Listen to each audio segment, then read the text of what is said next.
श्रोताओं को नमस्कार। स्वागत है आपका यूथ एंड पॉलिटिक्स के इस पॉडकास्ट में। आज हमारे साथ मौजूद हैं श्री अरविंद कुमार महतो जी, जो कि मुखिया हैं मुशाहरी सनवरिया पंचायत के। नमस्कार, आपका स्वागत है अरविंद जी। एक शिक्षक हूँ मैं। जब लॉकडाउन लगा 2020 में, तो मैं अपने गांव में आया तो देखा कि यहाँ बहुत ही भ्रष्टाचार है, क्योंकि जो भी गवर्नमेंट का स्कीम है जब धरातल पे पहुंच रहा है तो वहाँ पे बहुत उसमें चोरबाजारी है। उसमें बहुत ऐसा पैसा है जो कि गरीबों से लूटा जाता है। तो इसको देखते हुए जब हम लोग यहाँ पे रहना स्टार्ट किए गांव में लॉकडाउन में, तो लगा कि हम लोग को भी इसमें आना चाहिए। जब हम लोग आएंगे तो हो सकता है कि कुछ परिवर्तन ज्यादा हो, और वहीं से हमारा प्रेरणा शुरू हुआ कि हमको राजनीति में आना चाहिए। शुरू में मुझे प्रेरणा मिला, सबसे पहले तो हमको प्रेरणा इस मिला कि हमको वार्ड में लड़ना है। हमारा सोच ये था कि वार्ड में लड़ेंगे, वार्ड को विकसित करेंगे। लेकिन जैसे हम लोग गए, एक मेरे दोस्त हैं अमरजीत यादव नाम है, बहुत ही फास्ट फ्रेंड है, और मेरे एक दोस्त है कुंदन सिंह। इन लोग से मैं चर्चा किया कि मैं इस बार वार्ड में लड़ने वाला हूं। तो वो लोग प्रेरणा दिए कि वार्ड में फिर लड़के क्या कीजिएगा, अगर सुधारना है तो पूरे पंचायत को सुधारिए। तो उसके बाद मैं एक टाइम शेड्यूल बना लिया कि हाँ, इस शेड्यूल के अनुसार हमको इस वार्ड में जाना है और लोगों को समझाना है।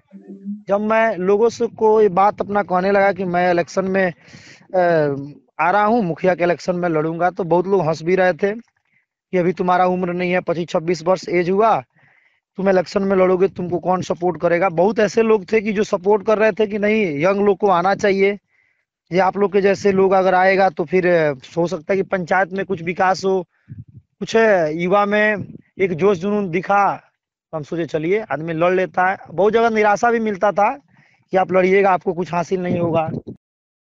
पहले तो जो भी अगर इलेक्शन मुखिया का अगर चुनाव लड़ना चाहते हैं, तो मैं हमारा जहाँ तक अनुभव है कि हमने जब इलेक्शन में लड़ने का ठान लिया कि नहीं, हमको इलेक्शन मुखिया का लड़ना है, तो सबसे पहले उनको ग्रामीण के कुछ कार्यों को दिखाना पड़ेगा कि ये कार्य गलत हुआ है और इसका सही रूप यह होता है, ग्रामीण को बताना पड़ेगा।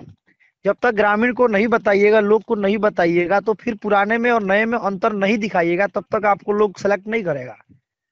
तो जब हम चुनाव में कोई भी लड़े, कोई भी चुनाव में अगर लड़ता है, तो सबसे पहले उनको पुराने कार्यों को देखना पड़ेगा, और पुराने कार्यों को देखते हुए भी उसमें भी उनको देखना कि कौन अच्छा कार्य है कौन बुरा। अगर अच्छा है लेकिन उसमें भी बुरा हुआ है, तो लोग के सामने उसको बताना पड़ेगा, समझाना पड़ेगा कि इसका क्राइटेरिया यह है, इस तरह इसको करना चाहिए।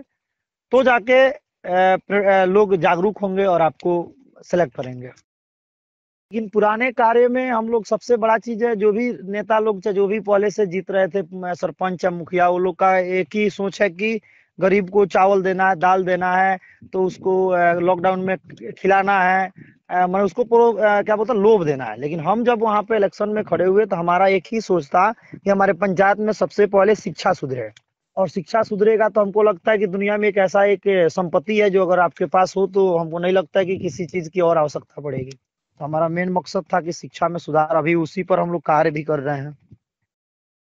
अभी तक इसमें सबसे यादगार पल तो यह था कि जब हम लोग चुनाव जीत कर आए, पूरे गांव में जब घूमे, तो जैसे हम एक गांव है हमारे यहाँ भरवा टोला, सनवरिया है भरवा टोला, जैसे भरवा टोला में गए, तो हम एक हिंदू है, लेकिन जब मैं वहां गया तो वहां के जो भी मुस्लिम महिलाएं थी, मुस्लिम पुरुष थे, सभी लोग मुझे गला लगा के रोना कि बाबू हमारा जीत गया, बेटा जीत गया। तो हमको वो पल बहुत ही यादगार आज भी लगता है। आदमी आदमी सोचता है तो बहुत ही इमोशनल हो जाता है। चुनौतियां तो बहुत है, चुनौतियां बहुत थी, लेकिन उसमें सबसे बड़ी चुनौती थी कि लोग को अपने को कैसे, अपने आप को कैसे उन लोग के सामने मैं प्रेजेंट करूं कि मैं क्या हूं, मैं किस लिए इस मुखिया के पद पर लड़ना चाहता हूँ। सब लोग बोल रहा था कि आप तो कोचिंग चलाते हैं, 1 लाख 1.5 लाख का मंथली कमाते हैं, फिर इस राजनीति में क्यों आ रहे हैं, ये गलत राजनीति, बहुत ही गलत है। मैंने बोला कि अगर सब कोई गलत ही सोच लेगा तो फिर अच्छे लोग इसमें कब आएंगे। तो ये सब चुनौतियां थी कि लोग हमेशा हम लोग को एक, बहुत ऐसे लोग थे जो भी निगेटिव वे में लेते थे कि ये भी वही करेगा जो इसको ज्यादा हौस लग गया पैसा कमाने का। तो ये सब चुनौतियां थी, उसको भी हम लोग बेरपार, मैंने क्या बोलते हैं उसको, धीरे धीरे लोग को समझाते गए, बाद में हम लोग के दिल में आ गए, जिसके कारण हम लोग पंचायत में पहली बार हमारे पंचायत में 1626 वोट हमको मिला, जो कि अभी तक पंचायत में पहले किसी भी मुखिया को नहीं मिला था। पद में जीता हूँ तो इसमें मुझे देखने को ये मिल रहा है कि आदमी किसी गरीब को मदद करता है तो अंदर से वहां से दुआ मिलती है। तो हम चाहते हैं कि भविष्य में अगर हमको मौका मिला, लोग अगर चाहा, तो आगे भी हम राजनीति में ही रहना चाहते हैं, आगे भी इसमें बढ़ना चाहते हैं। हम सोच रहे हैं कि अगले बार अगर मान लेते हैं हमारे यहाँ से टिकट मिल जाए अगर विधायक का, तो आदमी विधायक का भी चुनाव लड़ेगा, उसमें भी अपना प्रकोप अच्छा करेगा। क्योंकि गरीब के लिए सब कोई नहीं आता इसमें, तो थोड़ा सा हमारा सोच है कि गरीब लोगों के लिए कुछ मदद करें। वो मदद कौन, हमको अपने पॉकेट से करना होता है। जो भी गवर्नमेंट का स्कीम आता है उसको धरातल पर हम उतारेंगे, सभी लोग खुश रहेगा। देखिए सर, सबसे बड़ी बात है कि जो भी अगर युवा अगर राजनीति में आना चाहते हैं तो राजनीति पहले का पॉलिटिक्स जो था, पहले का राजनीति था, उससे बिल्कुल अलग पॉलिटिक्स अब न्यू जनरेशन में हो चुका है। पहले का लोग मानसिकता था कि हम पुराने लोग हैं, उनके पास बहुत अनुभव है, वो जीतेंगे तो बहुत अच्छे काम करेंगे। बट अब अभी का जो जनरेशन चल रहा है, इसमें लोग ये चाहते हैं कि जो न्यू लोग हैं, वो लोग, उन लोगों के पास स्कीम, किसी भी काम करने का स्कीम ज्यादा है, उनके पास सोचने का पावर ज्यादा है, किसी कार्य को करने के लिए उनके पास क्षमता है। कहीं अगर बोलना होगा, 10 शब्द कहीं बोलना होगा, किसी पदाधिकारी के सामने कुछ प्रेजेंट करना होगा, तो उनके अंदर वो क्षमता है, वो जज्बात है। तो अभी जितने भी नौजवान भाई हैं जो कि अगर राजनीति में आना चाहते हैं, तो बहुत ही अच्छा सुनहरा ऑफर है, सुनहरा समझिए माहौल है, जिसमें पूरे ग्रामीण लोग नए नए चेहरों को तलाश रहे हैं। इसमें अगर कोई आना चाहता है न्यू, जो भी नौजवान आना चाहते हैं, उन लोग के लिए मस्ट वेलकम।